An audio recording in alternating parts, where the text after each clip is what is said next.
in your letterhead, it is written minister in charge. Say the charge, the in charge.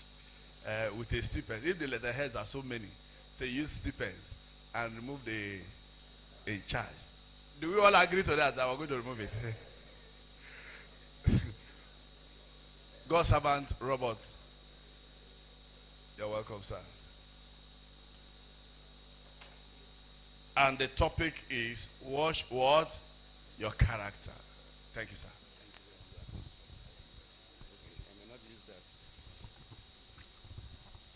Good morning, brethren.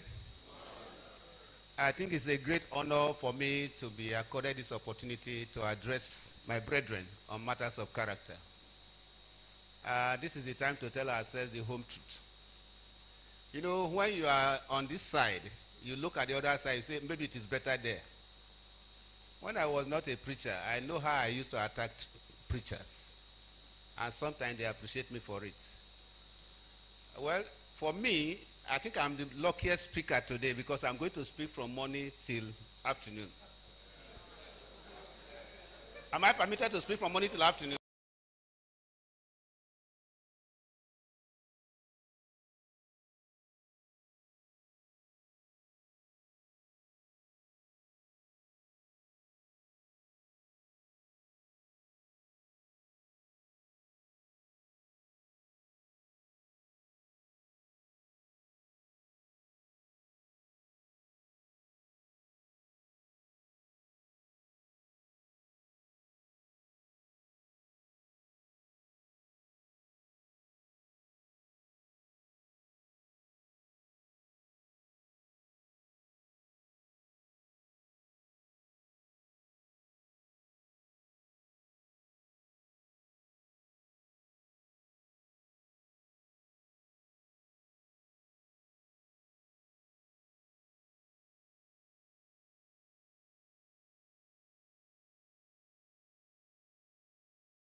From morning till afternoon, I want to beg the ICT and the song leaders when I am finished, because I have 3 songs in my document, which will help us, because we are supposed to be singing with understanding. Is that also, brethren?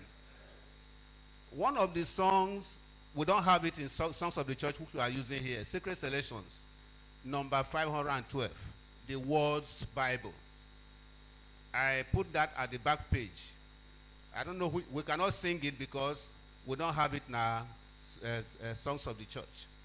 But at least, yesterday we sang 597, Let the Beauty of Christ Be Seen in You. I think I have gotten that.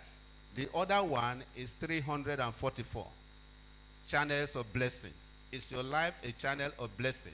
I'm very particular about stanza 4, that our lives cannot be channels of blessings if we are not free from all sins. Otherwise, we become barriers and a hindrance to those who are trying to win.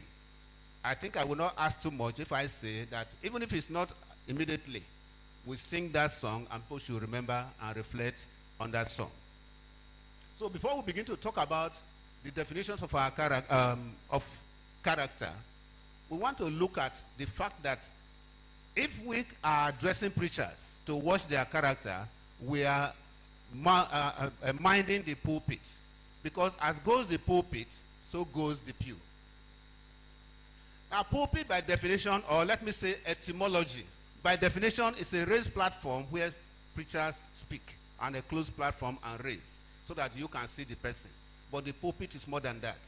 Etymologically, it is a place where you stand on the platform to pull people out of the pit, whether it is the pit of despondency, the pit of ignorance, the pit of sin, and so on and so forth. Those who speak from the pulpit are supposed to pull people out of the pit. And you cannot pull people out of the pit when you yourself you are in the pit. Therefore, the church will not grow morally if the pulpit is in the pit. That is the point I want us to understand. Character can be defined in many ways. We will not waste time with the classical definition of character. But at least we know that character can mean imprints or writings or anything that is impressed that you can see. The Bible tells us in two places, Romans chapter 5, verse 3 to 5, and Hebrews chapter 1, verse 3, what is called character. Indeed, in the Greek, it is only Hebrews chapter 1, verse 3 that talks about character. But Romans chapter 5 tells us that when we suffer, we develop patience. And when we are patient, we develop character. That will mean attitude. But in Hebrews, that place says that Christ is the express image of God. And the Greek term used there is character. So that means that there are certain things that define us. Things that we do and things that we are. And that is why we have to watch it. Christ said that we should watch because we do not know when it will come. And so Christ himself had a character by what he went about doing. Like Brother just cited a while ago, Acts chapter 1 verse 1. He began to do and to teach what he was doing. And Acts chapter 10 verse 38 said that Christ went about doing good. So his character traits can be identified and noted. And that means that we have to watch our influence. I'm not going to waste time because those who have been speaking have done a great job and have done part of my job for me. So mine is just to make a little sermon and to tell you that we need to watch our behavior and our attitudes. Because of the fact that if we do not do that, we will become a hindrance, or if you like, a bad publicity for the gospel of Christ. The Bible says that we are the light of the world and the salt of the earth. These two elements, light and salt, have distinctive qualities that describes our influence. Every one of us has influence. When I was young, maybe because English is not my first language, I used to think that influence is that person who can bulldoze somebody and pack people along. That's one definition. Say the man has influence. But I tell you that everybody has influence, including little babies. This influence is either positive or negative. When your child, you wake up in the morning, your child is not doing well, the child develops sickness. The whole arrangement for that, they change. Is that correct? That child has influenced you. That shows that we have influence. And if we have influence, it means that this influence must not be hidden. Luke 8:16. Man, we don't light a lamp and put it under the table. We put it where it will be seen. That means that we as Christians and ministers of the gospel, if we are delivering the message that has been sent us, we must put ourselves in such a way that we are going to show that we know what we are doing. As we are going to see later, and as a brother has earlier mentioned yesterday, even though I have it in my document, if you are going to deliver a message, there are three components. The message is constant.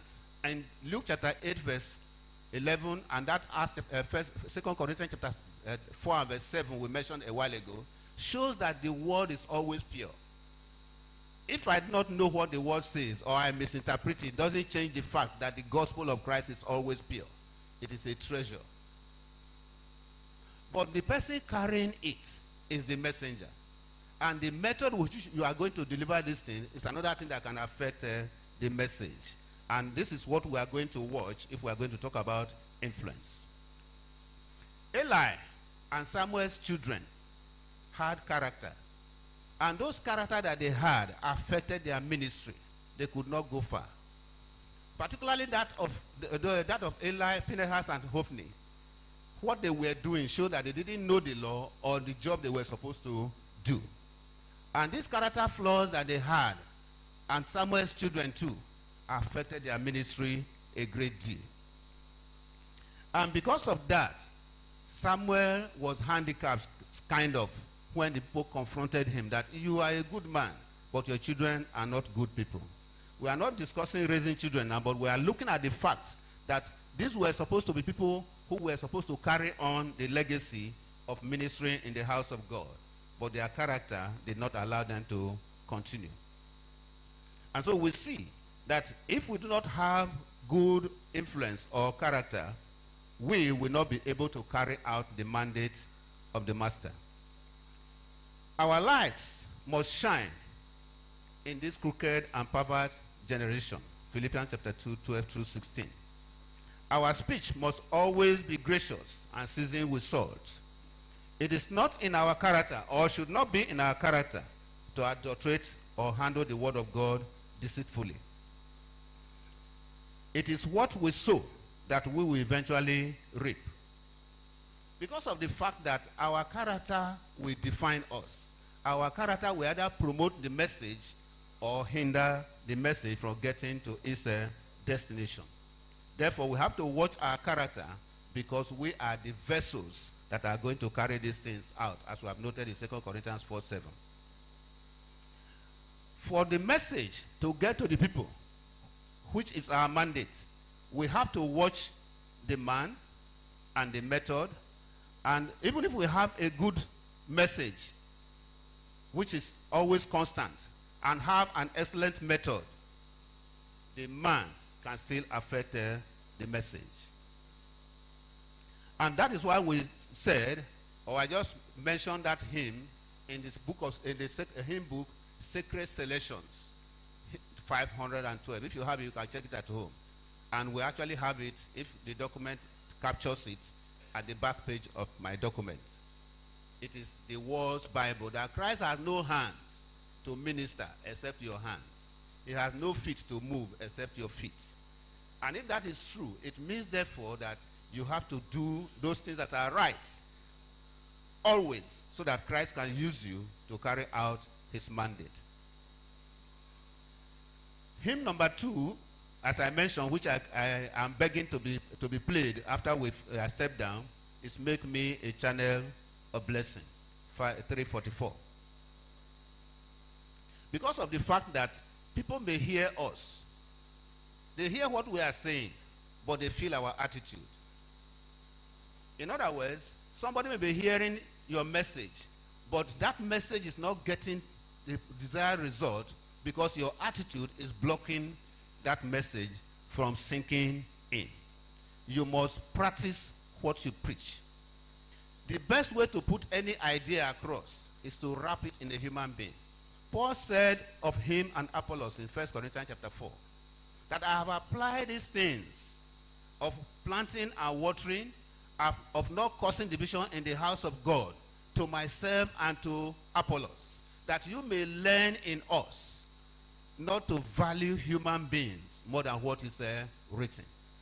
And he said also in that same 1 Corinthians, this time chapter 9, verse 26 and 27, that I am taking time to bring myself in subjection to the message of Christ, so that I do not preach to you and at the end of it all lose my reward. I become a castaway. So you see that if I'm going to put an idea, I say let us be holy, I should be able to wrap it either in myself or in my congregation and say this is what I'm putting forward. Come, let us go. Christ never sent anybody to where he has never been. If Christ sends us to firing squad today, it will not be new to Christ. Has he been there?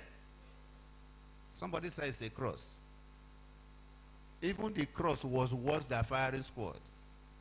Or were we not in this country when an armed robber told government, you are owing me 1 bullet? Has anybody heard that? Armed robbers was bold to tell the authorities that the authorities were owing him some bullets. Because in the space of 5 minutes, if not seconds, when the bullet gets in, the person falls, and that is gone. But Christ was there for hours, bleeding to death, excruciating death. The worst type of torture you can think of is crucifixion. And so for the sake of Christ today, we are afraid of death, which death are you going to get that Christ has not seen? which suffering are we going to see that Christ has not seen? So we must ensure that wrapping up these ideas, we must see that Christ has gone there, and we must model our preaching by exemplifying our message. Therefore, to exemplify your message means that your audio must align with your video. I don't know, I'm not a technologist. I know that sometimes you will see somebody talking, the mouth is speaking, the words that are coming out is not coming at the same time. That's what I mean by alignment. Is that correct? When we talk about character, therefore, it means that your behavior must not be different from the message you are trying to pass across. That is why that writer of that hymn book said that we cannot be channels of blessing if our lives are not free from all sin. Otherwise, we become barriers and hindrances to those we are trying to win. And we'll be like those Pharisees whom Christ described as standing at the gate. They never wanted to enter, and they are blocking the entrance for those who want to enter. And that is not a good reputation for a minister of the gospel. We remember that little story of a man who had 2 sons in Matthew chapter 28. He said, son, go to my vineyard today and work. He said, I go, sir. And he never went. I don't know whether you get it. That's attitude. That is character. Therefore, if we are going to watch our character, it means, therefore, that we need to understand that our audio must align with our video. Our yes must be yes, our no must be no. And it goes further to say, let your character adorn the doctrine of Christ. Titus chapter 2, verse 7 through 10. Fornication and criminality must not be named among us. 1 Corinthians chapter 5, verse 1, and chapter 6, verse 18, and Ephesians 5, 3. It means that anything that will bring our reputation, our character to disrepute in the eyes of the public must be swept aside. I'm taking this quotation, Chinese proverb from Biblical Research Library by Roger E. Dixon. If there is righteousness in the heart, there will be beauty in character. If there is beauty in character, there will be harmony in the home. If there is harmony in the home, there will be order in the nation. If there is order in the nation, there will be peace in the world. I think it was Peter Tosh, who sang a long time ago. He said, I don't want no peace. Everybody is crying about peace. I don't want peace. Don't give me peace. Give me equal rights and justice. If we want peace in the nation, we must begin with our character, our attitudes. Well, every time people complain, and I'm one of those complainers too about our system and situation in the country. But every time people complain, I always interject and tell them, well, we complain about the leader. If all of us here, if the nation consists of only 300 of us that are here, and all of us are good men, is it possible for a bad man to be our leader? Now let us look at the other side of the coin. Conversely, if all of us are bad men, can we get a good leader? And so in the heydays of Abacha, when people were saying Abacha is a beast, was very bad, I said Abacha is only the head of the snake. Abacha needs the frame of the body like any other snake, whether small or big, to strike. Is that correct? And people think that he was the only person. Buhari is the only person. Tinubu is the only person. No. I think we need to begin from our homes so that our society will be better. And from that stock, we can get good leadership. And the church is not exempt from this philosophy. Truthfulness is at the foundation of all personal excellence. Samuel Smiles. So let us review a few character quotes. Character for worthwhile success. John Hayes Hammond. Now, why do we focus on this? See, sometimes I said I'm going to preach a sermon because I don't want to go back into the scripture and begin to tell you what character is and so on and so forth. We want to look at our environment and see how character orders our society.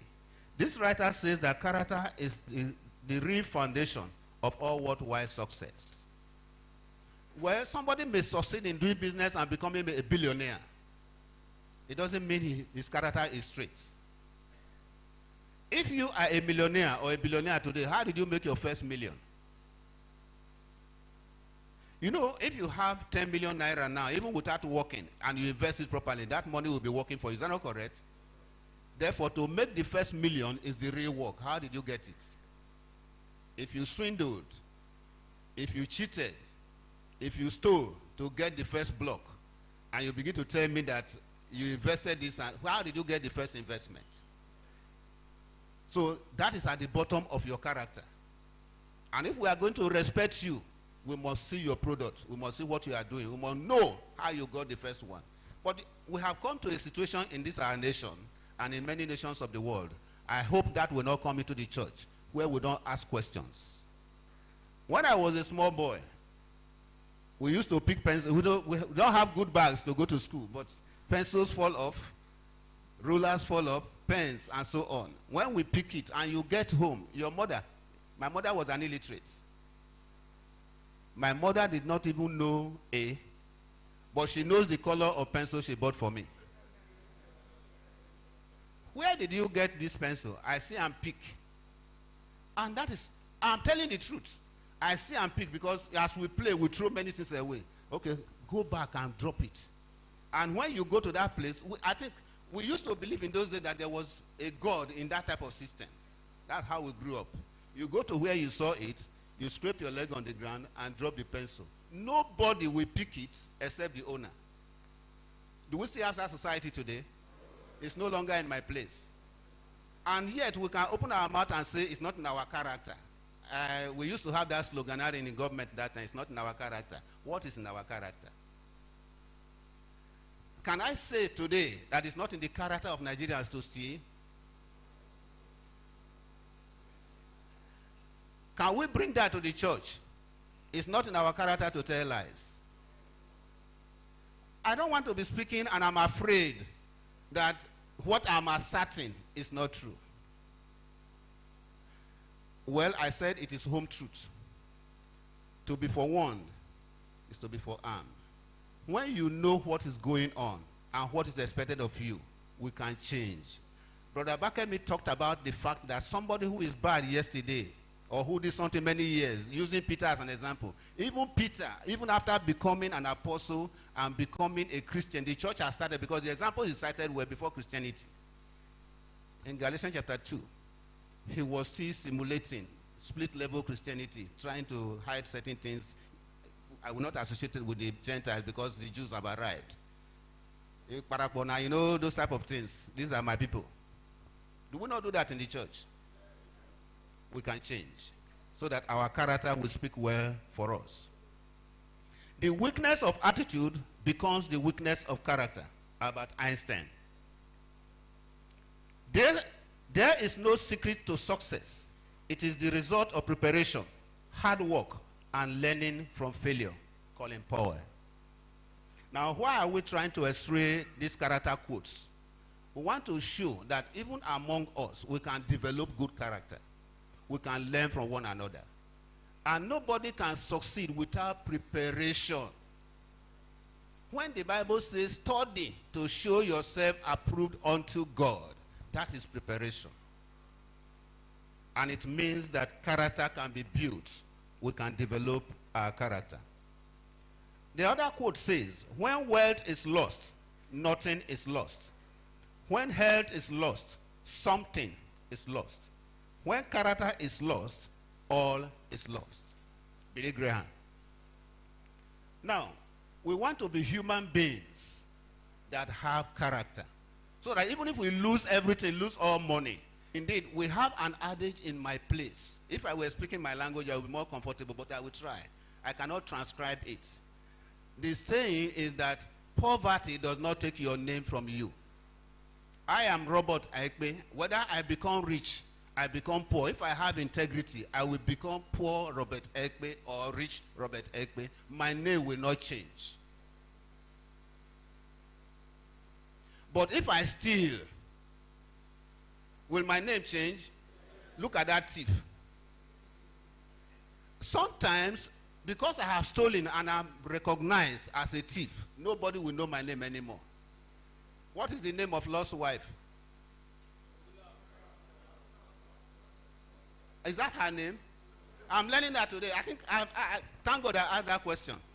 I have learned the name of Lot's wife today. I never knew her name. Oh. But that person who said pillar of salt must have to tell me the place. What she became is not her name. Oh. What was her name? Thank you. All right. So I've learned today that Lot's wife is pillar of salt. Nobody remembers, or I never knew the name in the first place, let alone remember it. So when character is lost, everything is lost. And we cannot afford to be dead while we're alive.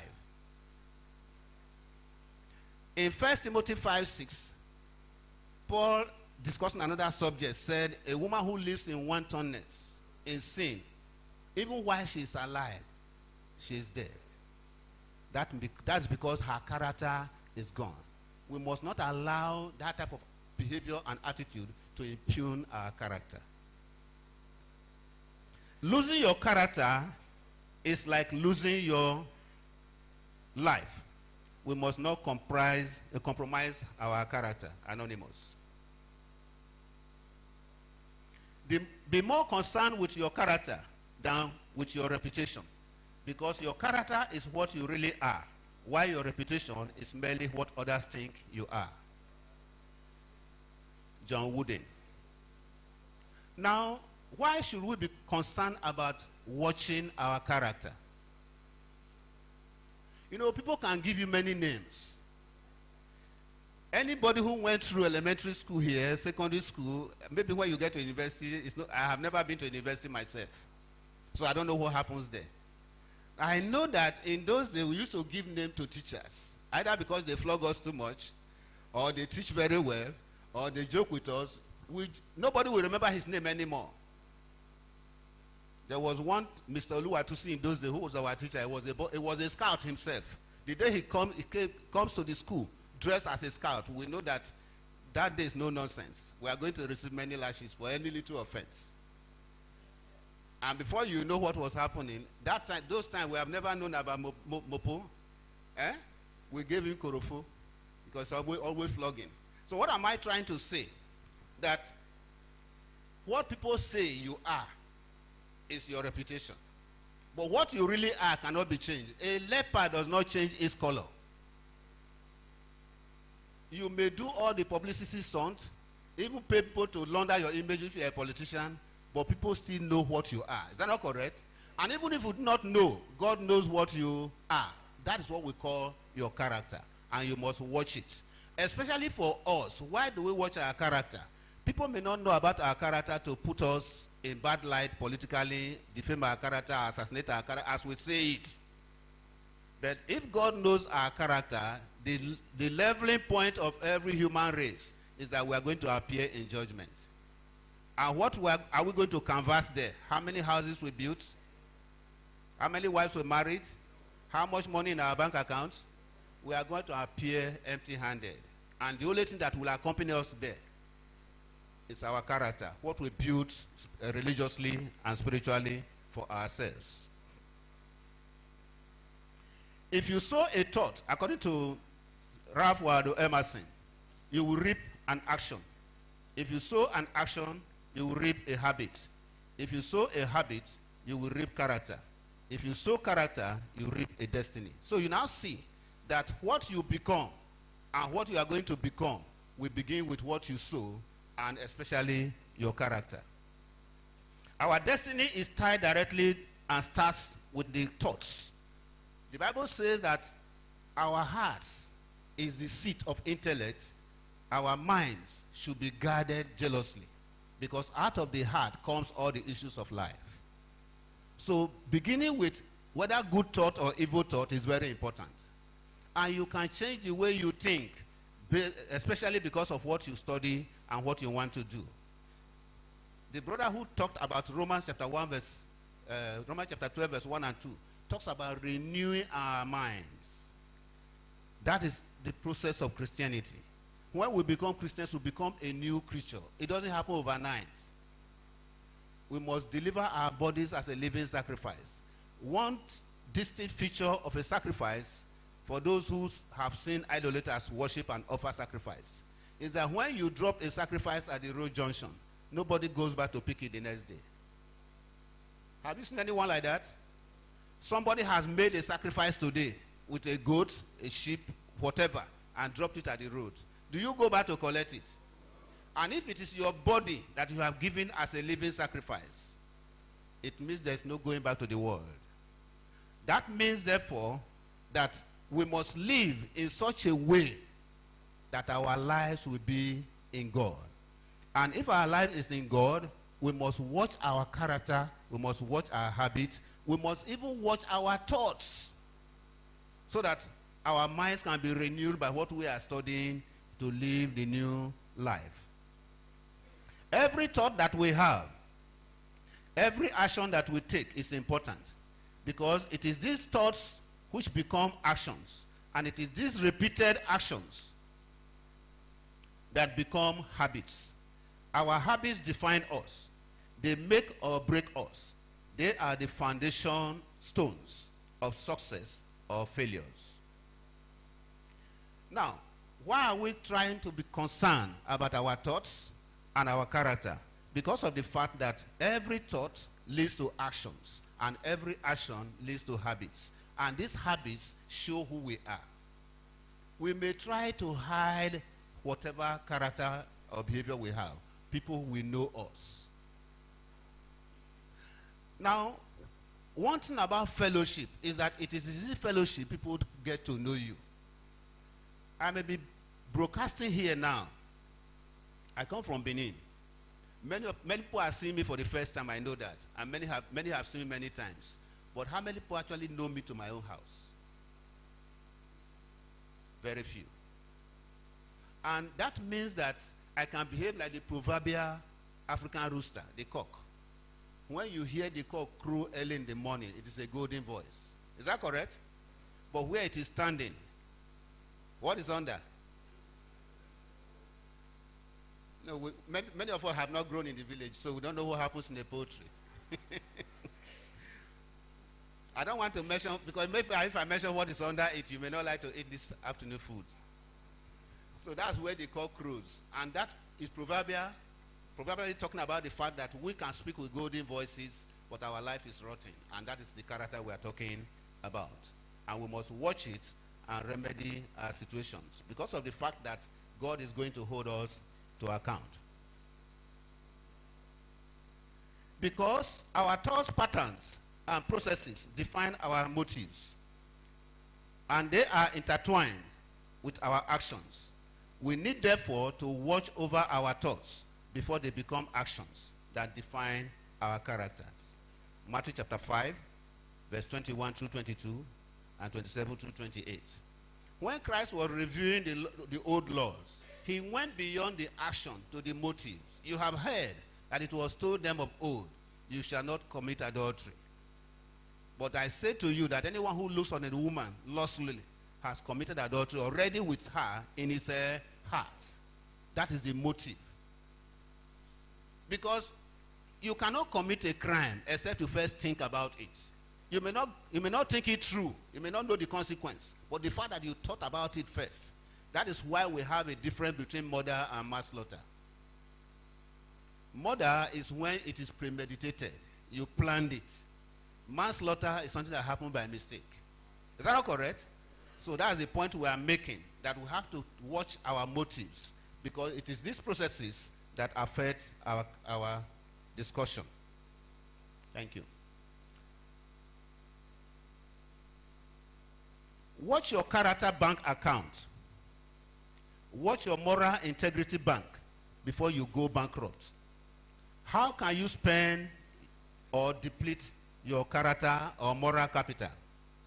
When somebody wins an election, especially a landslide election, we say he has gained political capital. By the same token, you can get moral capital. When you become a Christian, you are appointed a minister, you become an elder, you have gained moral capital. People will look up to you. Is that not correct? But this capital can be spent, whether positively or negatively. When we went to Abeokuta sometime, I can't remember the exact year, Brother Truth are there from Sunset its National Bible Institute, gave us this idea that you spend your integrity bank account by difficult decisions that you make that shows that your reputation is not what people think about you.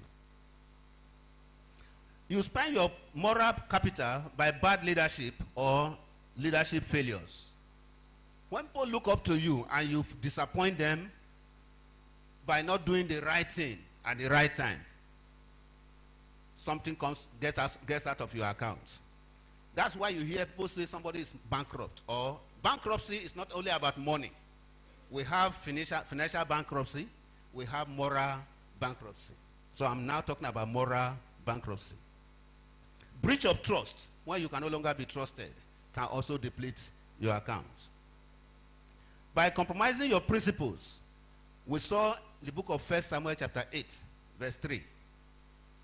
Samuel was good, but the sons were misbehaving. They were not following the principles that they were supposed to follow. The next one is partiality in judgments and disputes. Deuteronomy chapter 16, verse 18 and 19 says that we must not be partial in judgment. Whether it is in the business meeting or elders meeting or when the judge gets together, you see a case that is straightforward. You look faces and judge the matter differently. You are depleting your character account. Bad character traits and flaws. If you do these things to yourselves from within, then your enemies will succeed from outside to ridicule your faith and your God, to ridicule your faith and your God, as we see in the case of King David. Nathan said, because of what you have done, you have given occasion to the Gentiles, to the nations, to ridicule, to abuse the name of our God.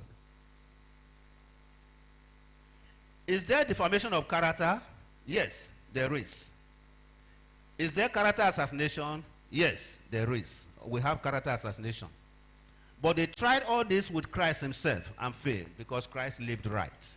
We must live right. You are not bigger than Christ who was tempted. You can also be tempted, but we must strive to. Temptation is no sin, but it is the yielding to that temptation that becomes sin. They failed to get rid of Christ because he lived right. Hebrews 4:15 says that he was tempted as we are, yet without sin. Therefore, watch your character and your behavior. Don't give the devil an opportunity. Put your enemies or detractors to shame, because if you live according to the will of God, you will put them to shame. And that is why we say that the beauty of Christ must be seen in you. Let the beauty of Jesus be seen in you. With that, I say, God bless you.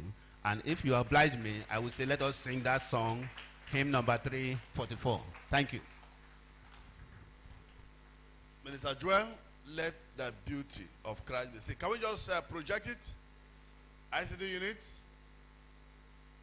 The power is not from me, and thy strength is not from me, to run this very race and to live a Christian life. Give me power, oh my Lord, and thy strength to overcome. Send down the Holy Spirit to guide me. Almighty Jesus, power is not from me, and thy strength is not from me. Oh yes, to run this very race and to live a Christian life. Give me power, oh my Lord, and the strength to overcome. Send down the Holy Spirit to guide me. Almighty Jesus, power is not from me, thy strength is not from me. Oh yes, to run this very race and to live a Christian life. Give me power, oh my Lord, and the strength to overcome. Send down the Holy Spirit to guide me. Let the beauty of Christ be seen.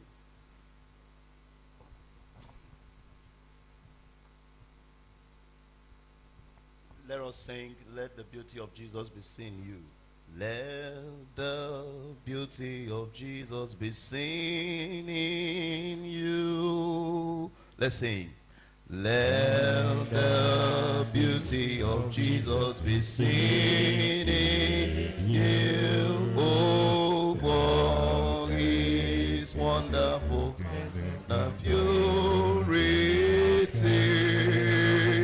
With the Spirit divine, oh, beauty divine, let the beauty of Jesus be seen in you. Oh, from the dawn of the morning to close of day, oh, in example, in this and in all you say, let your gift that is sweet ever strive to be. Let the beauty of Jesus be seen in you. We call on the director to give us some pieces of information.